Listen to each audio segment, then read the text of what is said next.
16 साल का जेनम 10 दिनों से खामोश रहते हुए भूख प्यास को भी भुला बैठा है, लेकिन चेहरे पर न थकान न कमजोरी। एक अलग तरह की चमक जेनम के चेहरे पर नजर आ रही है। वाकई में यह ईश्वरीय शक्ति के साथ तप, आराधना, संयम और उस आस्था की ताकत है जो जेनम को बीते 10 दिनों में लगातार मिलती आ रही थी। तप और उपवास कुछ ऐसा कि अन्न जल ग्रहण न करते हुए मौन रहकर भूल से भी मन में यह विचार नहीं लाना कि उसे कुछ खाना है। वाकई में 16 साल के इस किशोर जेनम वेद को हम संस्कार रत्न कहकर इसकी कठिन तपस्या के पथ पर बढ़ रहे कदम के प्रति अनुमोदना जरूर कर सकते हैं। यही सब कुछ यहां हो भी रहा था। अंजनी नगर इंदौर में पंच बाल्यती जैन मंदिर से जेनम के 10 दिवसीय कठिन तप के पूर्ण होने पर उसे परिवार तथा समाजजनों ने कुछ इस अंदाज में सम्मान दिया। वाकई में साधारण नहीं है 10 दिनों तक निर्जल रहकर मौन उपवास करना। शायद यह जेनम की आत्म साधना ही है जो उसे अपने परिवार से संस्कार और धर्म से शिक्षा के रूप में मिली।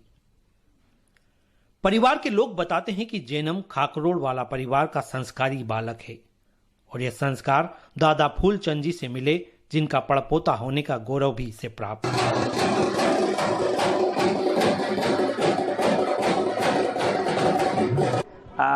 हमारे दादाजी फूलचंद जी साहब खाकरोड़ वाले परिवार से हम बिलोंग करते हैं। खाकरोड़ वाला फैमिली से शुरू से ही हमारे घर में धार्मिक संस्कार रहे हैं और उसी श्रृंखला में हमारा फूलचंद जी का पड़पोता जैनम वेद, इन्होंने अभी कोरोना काल से लेकर अभी तक 475 विधान विश्व शांति कामना की कि भगवान ये महामारी समाप्त हो, इस ओर से अविरल 2 साल से करते हुए और आज 10 उपवास की निर्जल उपवास की साधना करते हुए मौन व्रत को धारण करते हुए रोड 30 से आज तक मौन व्रत है।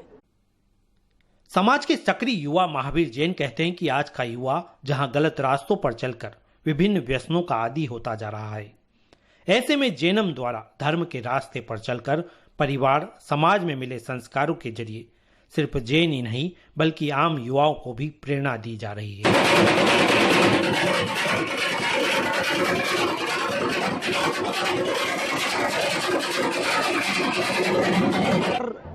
के जो गुण होते हैं, परिवार का जो है बैकग्राउंड संस्कार जो होते हैं, वो संस्कार निश्चित तौर पे जैनम को मिले हैं, क्योंकि इनके दादी हैं, इनके पिताजी हैं, इनके चाचा जी लगातार मंदिर में अपनी सेवाएं दे रहे हैं और जैन समाज को एक नया आयाम दे रहे हैं। उसी परंपरा को आगे बढ़ाते हुए आज इस बच्चे ने एक मैं कहता हूँ इतिहास रचा है कि निर्जल 10 उपवास करना 16 साल की उम्र में, जहाँ हम देख रहे हैं कि युवा पीढ़ी अपने मार्ग से भटकती जा रही है, नशे की ओर अग्रसर हो रही है, मगर ऐसे में इस युवा ने 10 उपवास निर्जल करके और वो भी लगातार रोज मंदिर में जाके नित्य पूजा पाठ करना, इन सारी चीज़ों को करते हुए इसने उपवास करें, तो निश्चित तौर पे जैन समाज ही नहीं एक समस्त युवाओं को एक नई प्रेरणा देने का कार्य इस बच्चे ने किया है।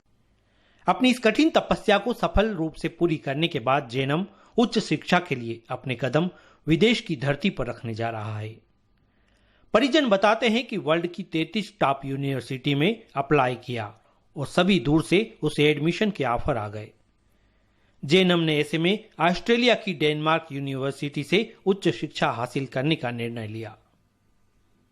खास बात यह है कि विदेश की धरती पर भी वो अपने धर्म, समाज और वतन में मिले संस्कारों को भी साथ लेकर जा रहा है और वहां जिन बिंब प्रतिमा प्रतिष्ठित कराकर वहां भी आत्म साधना करेगा।